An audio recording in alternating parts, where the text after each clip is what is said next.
স্বামীর মনে কষ্ট দেয়া কত বড় অপরাধ জানলে জীবনেও কোনো নারী তার স্বামীকে কষ্ট দিত না। কিয়ামতের ময়দানে একজন নারীকে সর্বপ্রথম প্রশ্ন করা হবে নামাজের ব্যাপারে আর তার স্বামীর ব্যাপারে।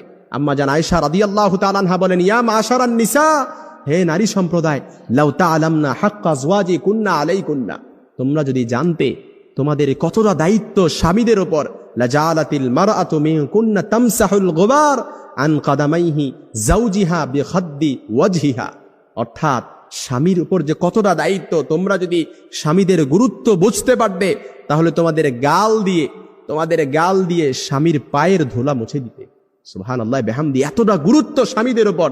এই জন্য যে স্ত্রী তার স্বামীকে কষ্ট দেয়, যে নারী তার স্বামীকে কষ্ট দেয়, এটা যে কত বড় অপরাধ, এ ব্যাপারে আল্লাহ রাসূল সাল্লাল্লাহু আলাইহি সাল্লামের আরেকটা হাদিস, দুনিয়ায় যখন কোনো নারী তার স্বামীকে কষ্ট দেয়, জান্নাতে হুরেরা তখন সাথে সাথে বলে, তুমি কেন আমার স্বামীকে কষ্ট দিলা?